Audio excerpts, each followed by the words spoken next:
This was tough to sit through. But sorry for Stephan. It's funny, I got two similar requests at the same time. I got a request from Frame by Frame to do a first watch of only the first episode. So that'll be up soon. But also, then Stephan wanted me to watch a review the full documentary. And for those who don't know, this is a 4-part documentary series on Nickelodeon shows. More so the dark underbelly, what happened in particular with a guy who created a lot of the shows, Dan Schneider, as well as people like Brian Peck, among others. So, this way, thanks to Stephan for sending the request, I'll be talking about all 4 episodes. Now, this is a paid request from Stephan. Thank you so much for that. For those interested in requesting any type of videos, reviews, topics, commentaries, let's plays, let's tries of video games, movie topics, whatever the case may be, reactions, PayPal's usually the best bet, or join my Patreon. Both links are down below in the info box. Now, before I get started, I did write some stuff down because it's a 4-parter. Each is about 45 minutes apiece. I didn't want to forget some stuff. I did not grow with Nickelodeon shows, first and foremost. I didn't. When I was growing up, I had pretty much 4 channels. I had 2 forms of CBS. I don't know why. 1 ABC and 1 PBS.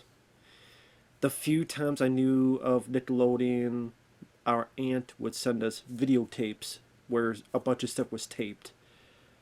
But the few bits of Nickelodeon that was taped on there, because there was stuff of Simpsons and X-Files and other stuff from the Fox Network, which we didn't have that channel either.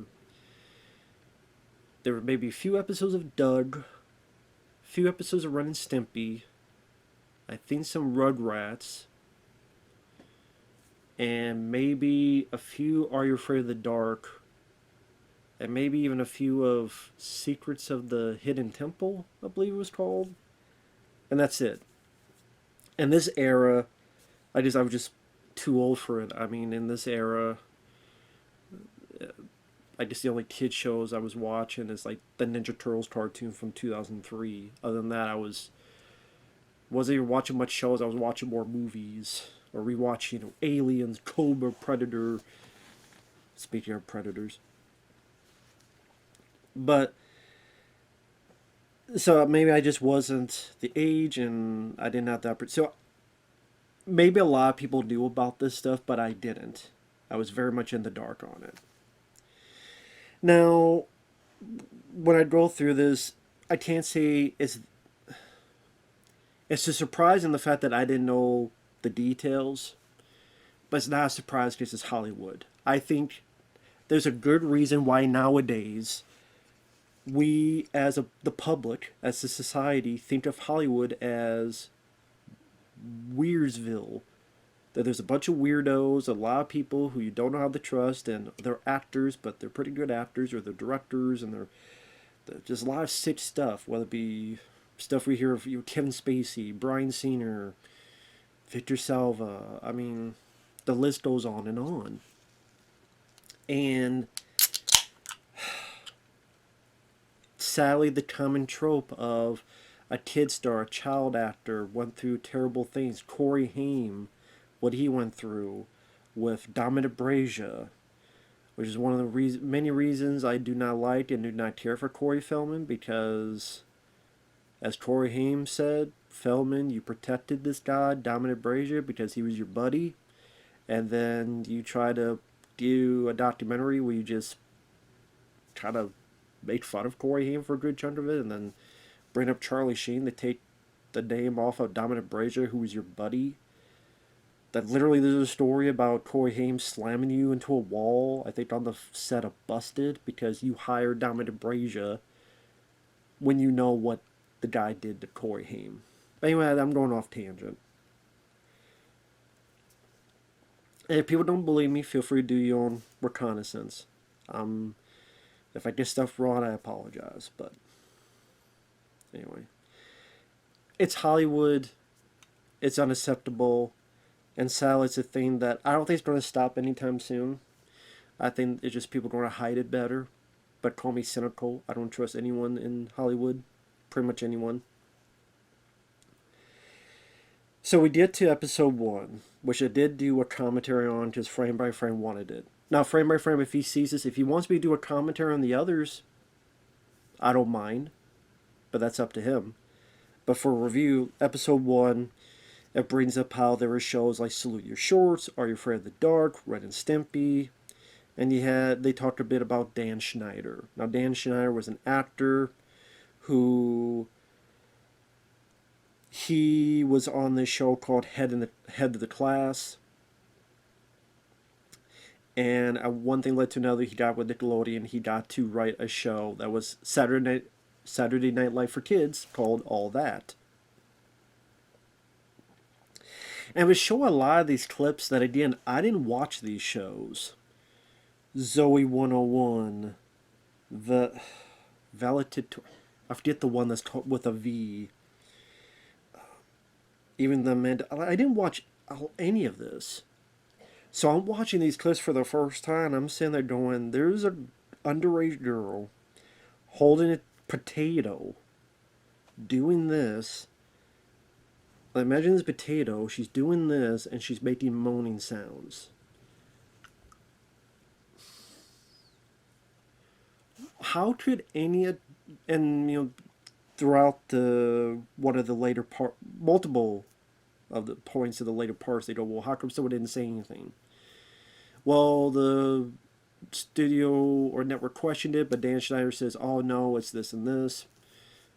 Crew members wanted to say something, but there's a power dynamic, which is a real thing in the workspace, the power dynamic, where there's a lot of people that it's easy to say why you say something, but then you look into the fact of maybe they have kids and they have families, and maybe they just meant as a joke, or I don't think it's funny, and it's easy to say why don't you just quit your job. It's a lot harder to do that in the real world because, especially, I'm sure in that business, it'd be tougher to find a job. And granted, that's your come to Jesus moment. Do you take that risk, or do you try to go for the moral high ground? I mean, that's up to here or there. But the fact that Dan Schneider would think of this stuff would be thought of in the first place as jokes, and that's something that goes throughout the years, or I mean throughout the episodes, as well as the years this all interplayed with. Which confuses, like, the censors didn't look at this and grow a brain and go, wait a minute. There's this kid on All That where he was playing a character called Super Nose, and his shoulders literally look like a pair of balls and a schlong. A schlong and a pair of balls right on his shoulder pads. And when he blows snot, it looks like Bucati. And no one thought of this stuff.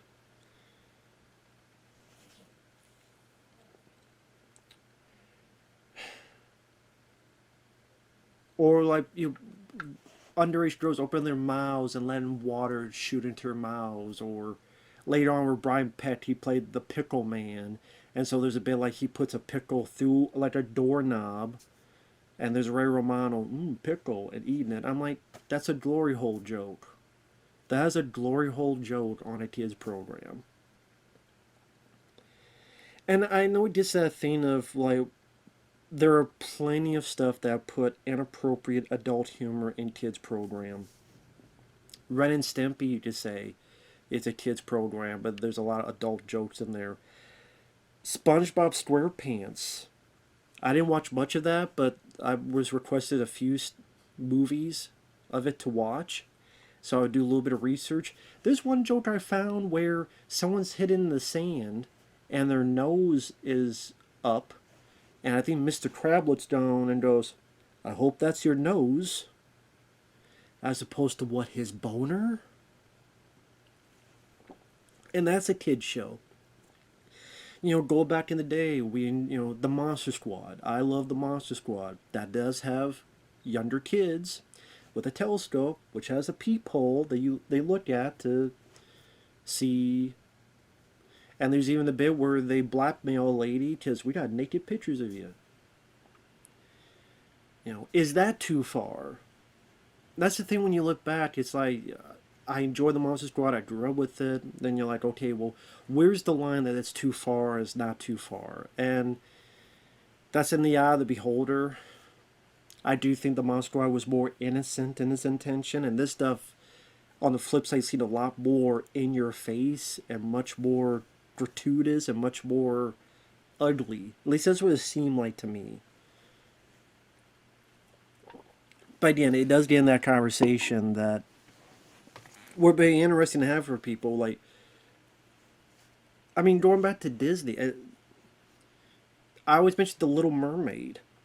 That's about a girl with the only thing covering her some seashells who wants to hump this guy, and she's 16 years old in that movie. That's The Little Mermaid. She's 16 years old. It's about her wanting to get some blades and get some blades across his shoulders, pretty much. With, again, the seashells just covering her thing. And she's 16. People forget that. So, it's not new for Hollywood. Sadly. But yeah, you get through the talking about all that.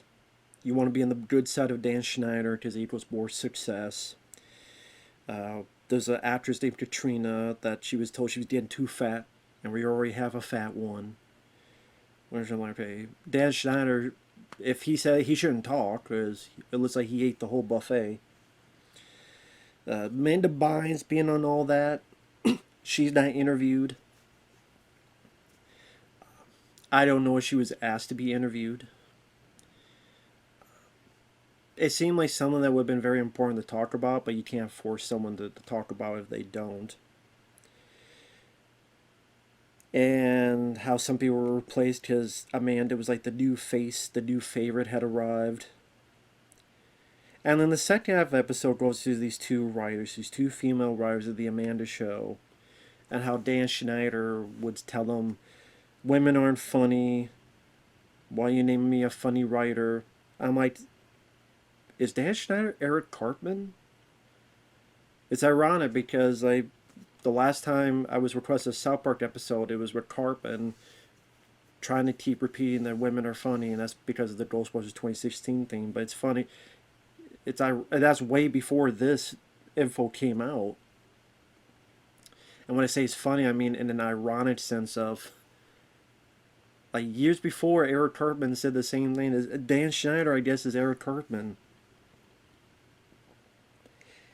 And about how he would do these dares, like, I'll give you $300 to eat 2 pints of ice cream. One, hey, how about you bend over and act like you're sodomized? That'd be so funny. In these power plays. And throughout the course of this 4-part, he was always wanting a different woman to massage him. I'm like, dude, if you have the money, just buy a personal masseuse. Well, you can't, I mean, like, buy rent. I mean, just go to a massage parlor if you needed that badly, dude. Just go to a massage parlor. Or parlor, if I don't know how to talk. Maybe throw in a little bit extra for a little bit of, happy, joy. If you really need that, just saying. Or use your hand. And then wash your hands and wash your ass and then go to set and behave. Act like an adult. For crying out loud. And how there'd be these weird characters, like they named someone Penelope Taint. Which is a weird name to name a girl character Penelope Taint. It's a bit weird. Maybe I'm just getting older and I'm getting more. Maybe when I don't know. Maybe I'm just getting older. And so when I'm getting older and I see someone who's younger, it gives me the heebie-jeebies because I'm like, people looked at kids this way. I just don't get it. But I mean, you got sick, demented, stupid people. But these are the writers, two grown women, and I think one quit, and the other kept at it, and she was being screwed over by money wise. And pretty much she was threatened, if you're conspiring against the company, you'll never work in this town again. And here's the thing about this. When I watched this, I looked up some stuff, and Dan Schneider did an interview afterward. Apparently, number one, Dan Schneider was asked to take part in this. He didn't. But then he did his own interview on his own channel with a guy that looked like he was just acting more than being an interviewer. He was like more acting. And the guy, Dan Schneider, said, I screwed up. I messed up. So he didn't deny that he did these things. Now, granted, I think that apology or whatever was a bogus BS video, and there was no... Dan Schneider did a video apologizing, and I didn't believe any word of his and it wasn't really a lot of well, he did some apologizing, but it felt very phony and fake and fraudulent. It didn't buy 1 second. He's sad that it's out there, and he's sad that he got caught. And probably, and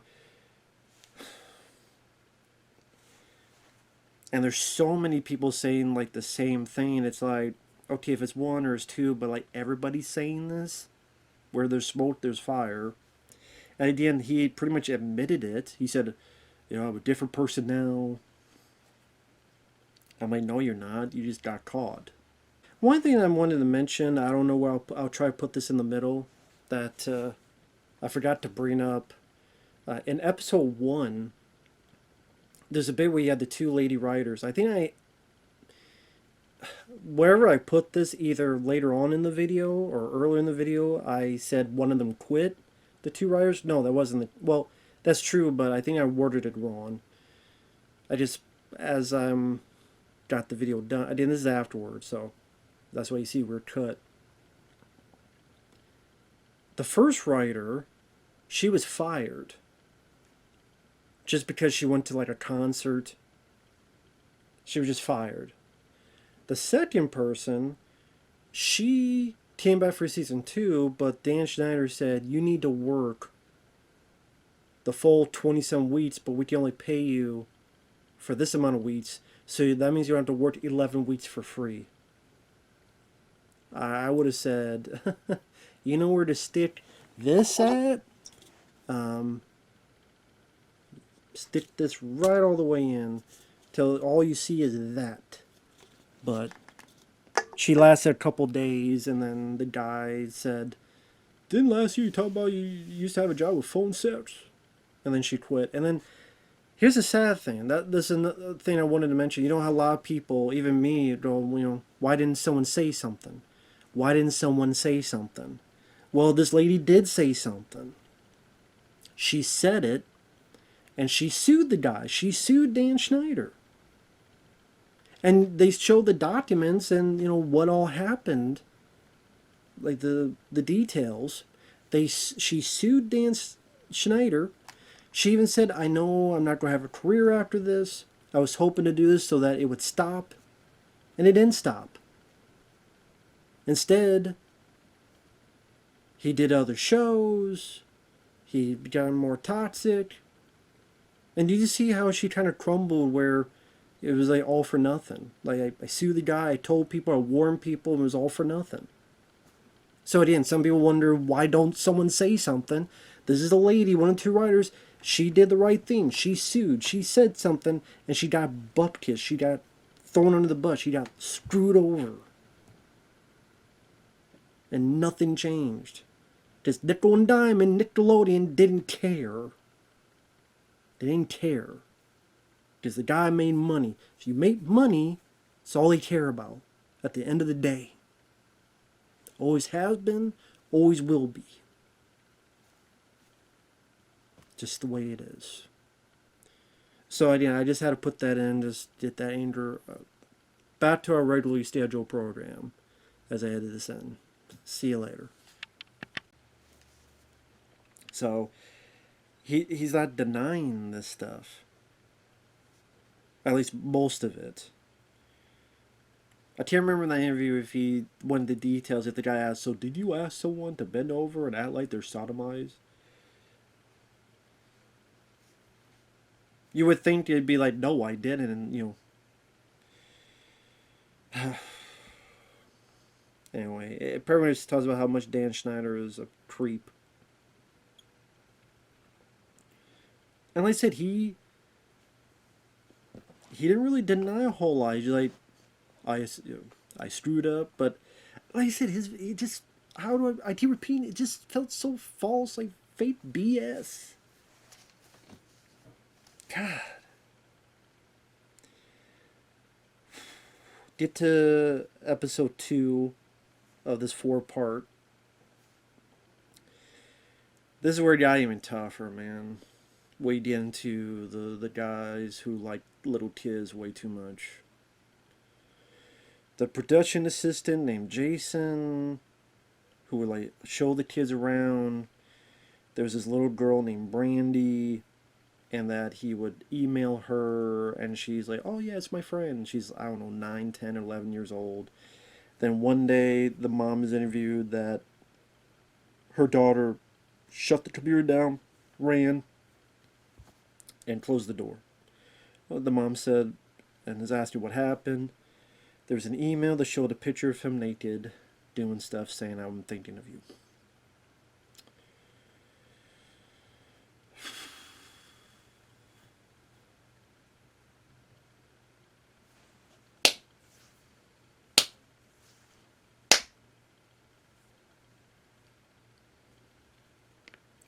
Words cannot express how I feel about people who do that. Can I express it? I can't.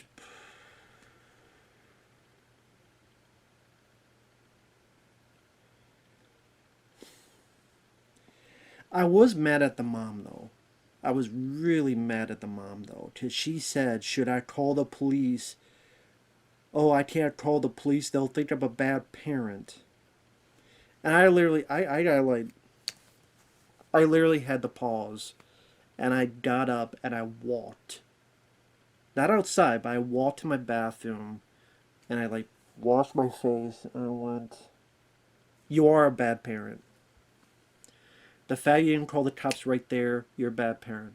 Plus, also, what if he was doing it to someone else, but you could have warned someone? If the next day or the next day after, he sent a picture to another girl, and they were horrified, or he did something worse, you being silent makes you culpable. It does. And he did it for such a selfish reason. A selfish reason. Because they'll say I'm a bad parent. You are a bad parent. The way you said it, the way you meant it, you are a bad parent. I doubt that lady will ever see this. And I could say all sorts of volatile words. I don't need to on this instance. Because all I can say is, you are a bad parent. You proved yourself correct. And you proved how selfish you are. See, I could go all and try to be funny and, make jokes and, call names and stuff. But no, you're a bad parent. You were selfish. And that's why I can't really make this like a joking review, because this stuff is pretty damn serious. So I can't do it that way.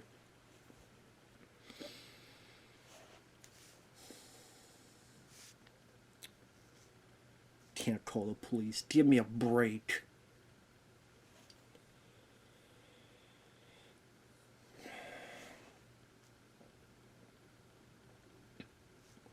I remember, real quickly, there was this one rumor out there that Dan Schneider had gotten Amanda Bynes pregnant at 13, and then she had to deliver the baby. But number one, that's never mentioned in this whole documentary.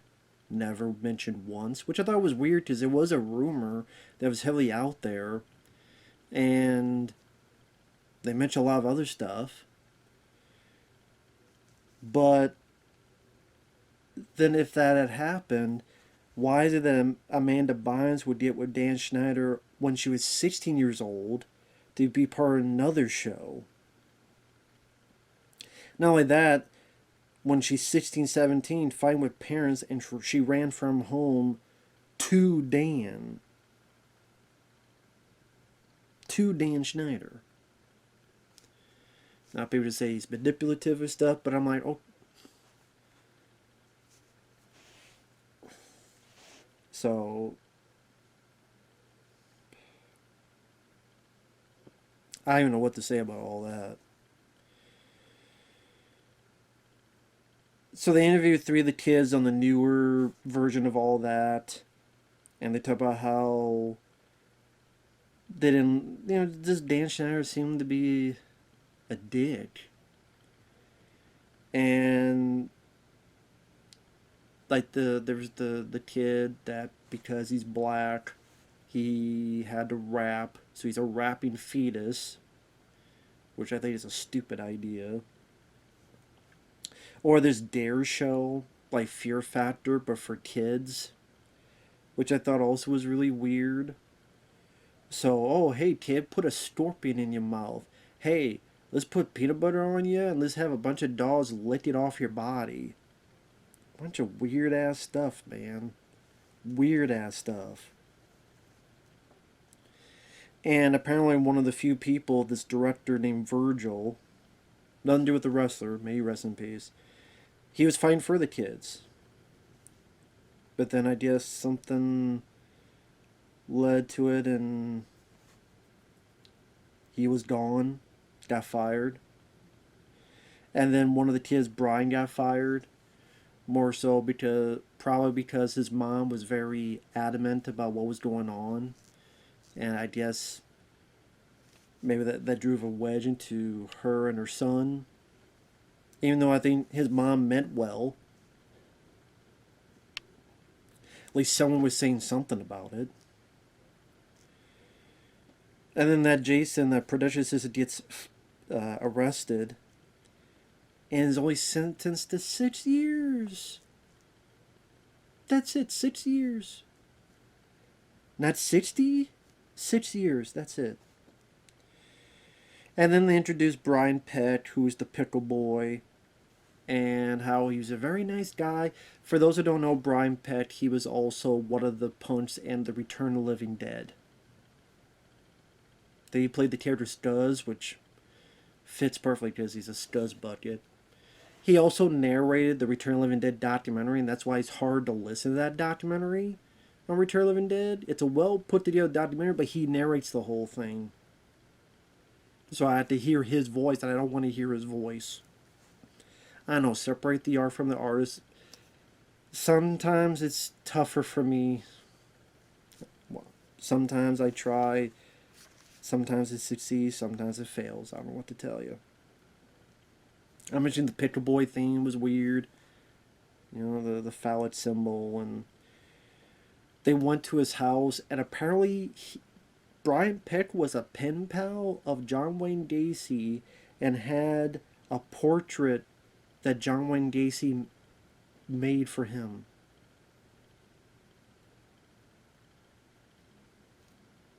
Now you just say, well, he was a horror movie fan.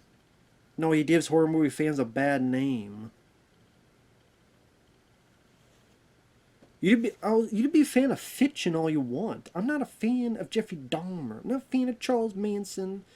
I think if you're a fan of those people, then there's something wrong with you.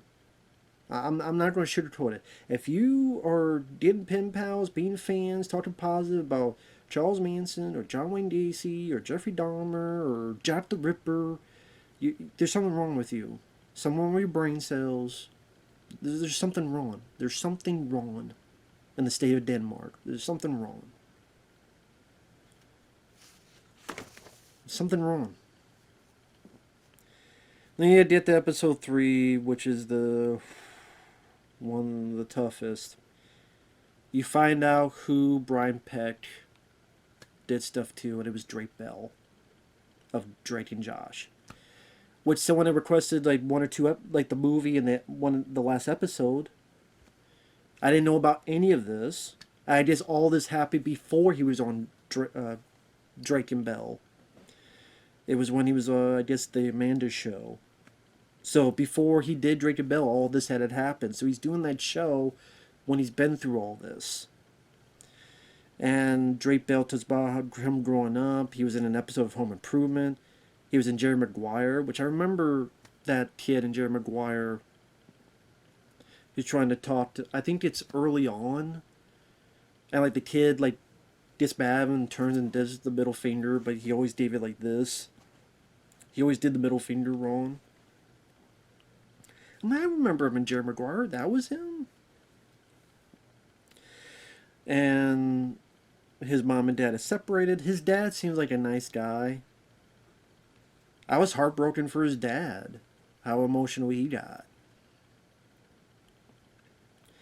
Maybe because as I get older, I'm getting to his age, and I couldn't fathom going through that. But in the Amanda show, Brian Peck would be his acting coach. Dad was an eye distance, and the dad would say something about, wait a minute, this guy's doing some touching, his shoulders, he's rubbing his arms. And one of the crew members told the dad, well, see, he's gay. I mean, maybe you're homophobic, but he's just touchy-feely. So the crew member had called the dad homophobic. I'd love to find out who that crew member was and give him a peace of mind or two or three. Maybe not him. Maybe it was a her. I don't know the crew member. And that by the way, that doesn't mean anything. Just because you're gay doesn't mean you should be touchy-feely with anyone. That shouldn't matter. That means nothing. I'm straight. That doesn't mean I should be touchy-feely with a girl. Hey, you're how old? 30 years old? Cool, I'm 40. You're 30. Hey, can I be touchy-feely with you? It'd be like, no. That's what she would do to me. And I would deserve it if I had done that. Give me a break. So the dad had tried to say something. He was getting more and more ostracized. Brian Peck who was well beloved, was getting the ears of other people. Even getting the ears of Drake Bell saying, hey, you know what, I think your dad's going to steal your money. I think, he's not doing great for your career. All this other stuff. Also, that's around the time he did this spot on the Amanda show with Josh Peck. Drake and Josh. I guess what I saw in that last episode of Drake and Josh, when it was like, oh, this last scene is like they're much younger and something to do with a shrimp. I guess it was on that show, and that was the first time they were together on screen, and that sparked the idea to do their own show, Drake and Josh. So now it's like, wow, I get to be the star of a new show, and all this stuff is happening. Well, and then Brian Peck, your dad's stealing your money. It's going to be a problem on the set. Until ultimately, he pushes his dad out of being a manager. And I felt bad for the dad, because the dad, he was crying, he was, like, sincere. I felt the sincerity in the dad. He wants to do what Drake wants, because he loves his son. He wants his son to be happy. This is what his son wants. I'm sad because it's like going through a divorce again. Only this is with the son. So I felt bad for him when he tried. It wasn't just a tear. No, just like real tears. I'm not saying this is a fake tear all the time. I'm just saying it just felt more legitimate. As dumb as that sounds. And that Drake Bell went through stuff. And then he was staying at Brian Peck's place because, hey, now he's with his mom. And his mom can't get into town all the time. And so, stay at Brian Peck's house. And then all this stuff happened. And there was assaulting. And He didn't want to go into details, understandably, but he pretty much put like the worst things you could think of. That's what happened. And he got a girlfriend, and apparently his girlfriend's mom, which we never get to hear, but apparently she's like the smartest person in the dot, one of the people in the dot, because apparently like Brian Peck kept calling and calling and calling, and his girlfriend's mom, hey, come with me. What's going on? Oh, it's nothing. No, stop. A grown man doesn't call that much to a younger kid like you. What's going on?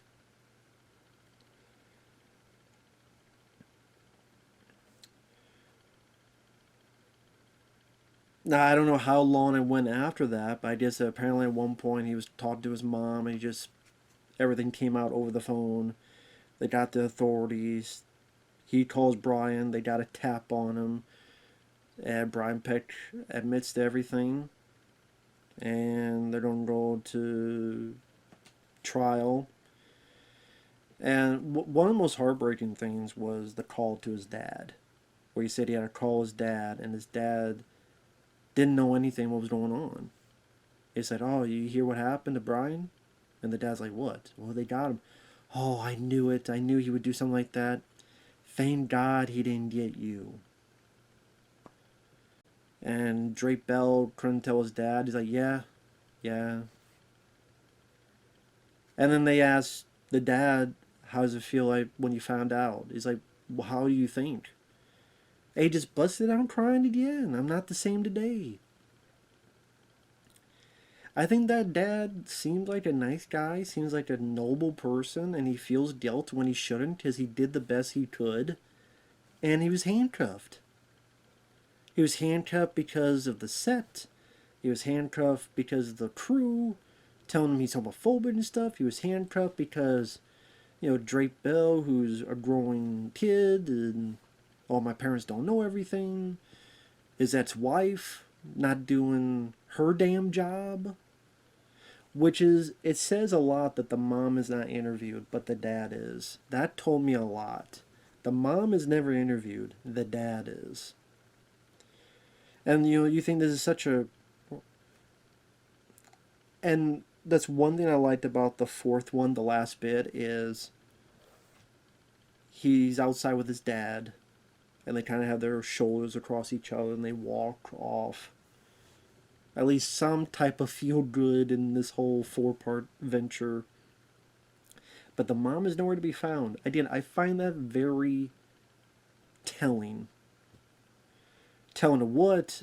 Just that's up to you, but I find that pretty damn telling. And then you go to the fourth episode where Brian Peck, the trial, Nathan, I want to say Nathan Drake. Drake Bell tells what happened. And this just... the people supporting Brian Peck. He talked about how he was in court on his side was like his mom, his brother, I think, and him. Because again, by this point, he had not told his dad what had happened. Because he felt bad, like he didn't want to tell his dad. Then, like they said earlier, his dad had to find out later. So I'm guessing, I don't know when he found out. I guess by this point he had not told his dad. Maybe because he was right and should have listened to him all along, that type of thing. But it was just them, and then they looked over and there was a lot of people on Brian Peck's side. And that there's like 41 letters that wrote to defend the guy. Either saying, "Oh, he's learned his lesson. You should just have probation. Oh, he's a good guy. I guarantee you he's sorry. I guarantee you he feels so much guilt and everything he's been through up to this point is punishment enough. Oh, he must have been tempted." Whatever the case may be, every 41 of these people,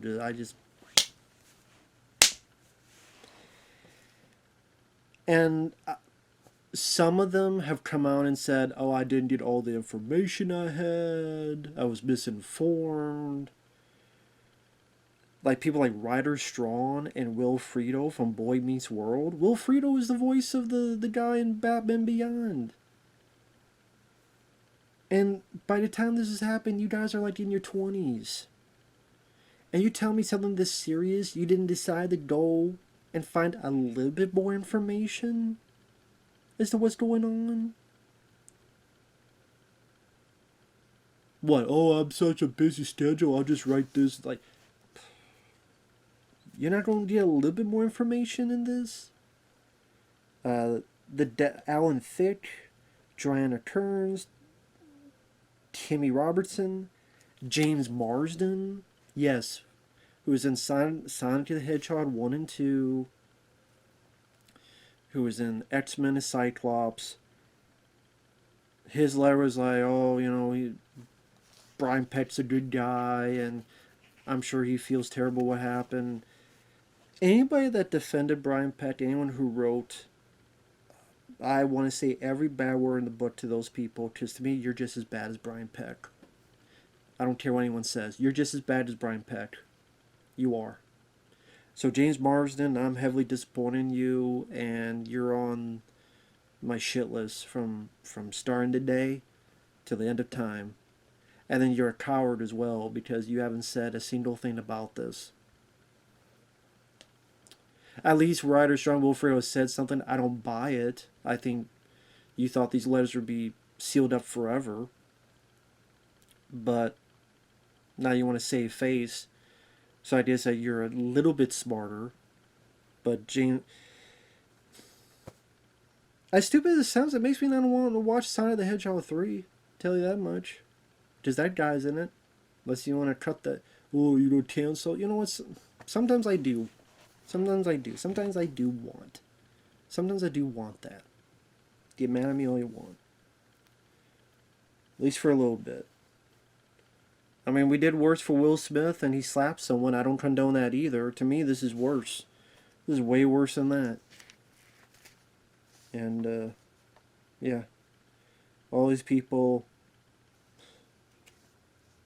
disappointed Will Friedle, disappointed James Marsden, disappointed all you people.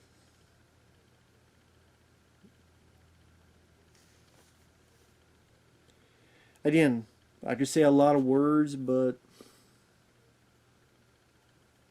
the look on my face says it all. And then Brian Peck literally got 16 months.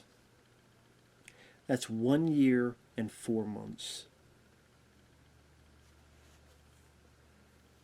How is it that folks like Victor Salva or Brian Peck, they get like a year and 4 months or a year and change, and oh, they did their time? No, they didn't. Wesley Snipes got more for tax evasion. Why? Why did Wesley Snipes get more for tax evasion compared to this?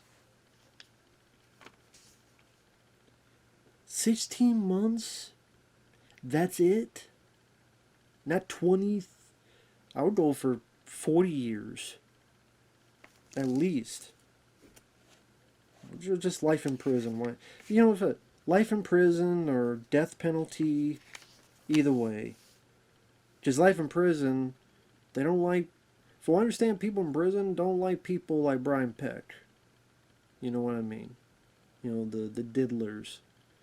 So, have him have a life in prison, well, he'll have a lot of fun for a long time, no matter how much he dislikes it, or the death penalty, either way.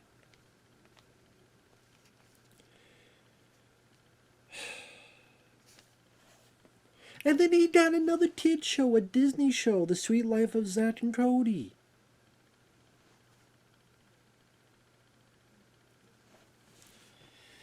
Now, I do think it was a bit weird that we went back to Dan Schneider, because the stuff he did wasn't cool either. But it felt like this was the big bombshell. And now we're back to, Dan Schneider as a harassing prick, which I don't condone that either. But it's like it felt like the Drake Bell stuff was the biggest bombshell ever, and now back to our uncomfortably scheduled program. But yeah, then it talks about, I guess because timeline wise, that's why they did it. So I can understand that because it's the timeline. Drake and Joe is on.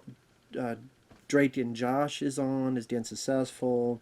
There's shows like iCarly, Disney's competing. Dan Schneider's creating more shows. And you see these videos behind the scenes where he's trying to scare people and do all this stuff, and it's all about power. And again, the jokes on like Zoe 101 and whatever that one that was called with the V, it starts with a V. It's like, oh, this underage girl is slapped in the mouth with a sausage. Oh, this one gets something landed on her face, and boys in the back are saying, that's a cum shot. I'm like, that's a 15, 14-year-old girl. And like the collection of videos, like people getting sprayed on the face a lot. Some would argue, well, back in the day, you had stuff like I Love Lucy or, The Fruit. I mean, number one, an orange cut in half, you do this, you see the squirt that's all over. That is more innocent, and they're adults. And you look at the thing, it doesn't look like a penis, and like, come on now, folks. Come on now. People really, and not people in the dock were doing it, but like people out there, like, how many times can I say, like, Double Toasted, that channel, Corey.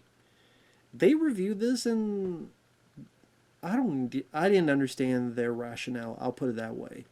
The going to their video would be too long, but I didn't understand their rationale at all. One bit. I don't watch them anymore. I disagree with a lot of their takes, a lot of their politics, a lot of their other stuff.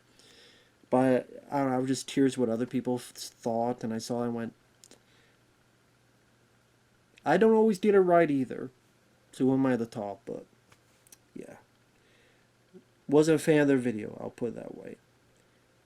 Because there's all little jokes. Sometimes there's edgy jokes, and sometimes they're stretching like out of context. I'm like, no, there's a lot of tongue licking, and there's the Ariana lady that's like in her bedroom and like moaning and doing all this stuff, and I'm like, this is like a cam girl. It's like a cam girl. That's what it looked like. Cam girl on Nickelodeon. And then later on, people would talk about how Dan Schneider had a toxic environment. He would call people dumb and spineless. He would have someone give him massages. And then when the Me Too movement happened, then they kind of investigated. They saw that he did a lot of terrible things, and he was out of there. And then the last bit tells about how a lot of kid actors, they went through a lot of problems. Drake Bell, I can't let him off the hook either, because there is a point that he sent inappropriate text messages to someone who was younger, and he's like, oh, I paid my dues. I don't know if probation is really paying your dues for that. I don't condone that either, not one bit. So I don't want to get Drake Bell. I know there's a lot of misinformation put out there, so yes, that's fair to say. There's nothing physical. There was no photos. But even text messages themselves, to me, unless you did not know that person, because sometimes it does happen that people will talk to you, but then they don't say, oh, okay, someone's talking to you, and okay, they're flirting. Oh, but why you're 14? What? But then they got the messages and be like, oh, ha, ha. I'm like, then they misconstrue it. If it was something like that had happened, okay, the person misled you, because there are younger people that do try to do that, and then, or they didn't do it, but then they get rejected, and then they want revenge. Sadly, there is stuff that does happen with that. So if that's what happened, then you know. There are people that get screwed over by that.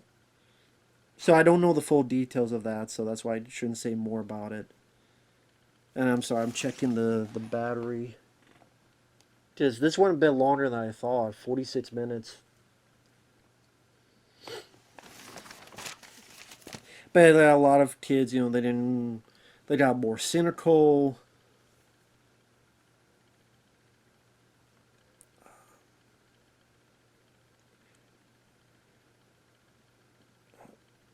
Granted, like some of those kids from all that, like the worst they went is said, okay, maybe the director yelled a couple times, or the creator, I should say, yelled a couple times. So it didn't seem like you went through a lot of terrible times and terrible moments. At least compared to the one kid, Brian, who got fired. More so like Brandy, that little girl, which she's never interviewed, but the mom, who, again, bad mom. Or Drake Bell. It's like, compared to Drake Bell, UTS got off. It's one way to say it. You guys. But at the same time,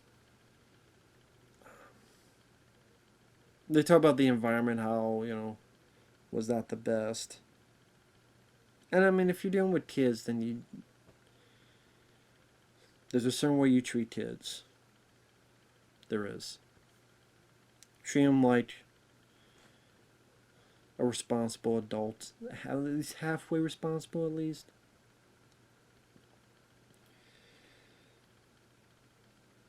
And I just meant those kids and all that. Like the later on, the girls that was like, oh, you gotta do all this sexual stuff, and they don't understand it yet. That's fucked up. But yeah, I don't know what to say. Like I said, I didn't grow up with these shows, but man, this was tough to sit through. But had to be told, had to be out there, and now it is. So at least there's that. Thanks for watching. Take care. We'll see you guys later. Because if I don't stop talking, I'll be talking for another hour. Feel bad for the kids that went through that. Feel bad for the kids that still, you know. Because I think you hope things change, but there's always that phrase, the more things they change, the more they stay the same. Take that for you will. Thanks for watching. We'll see you guys later. Bye-bye.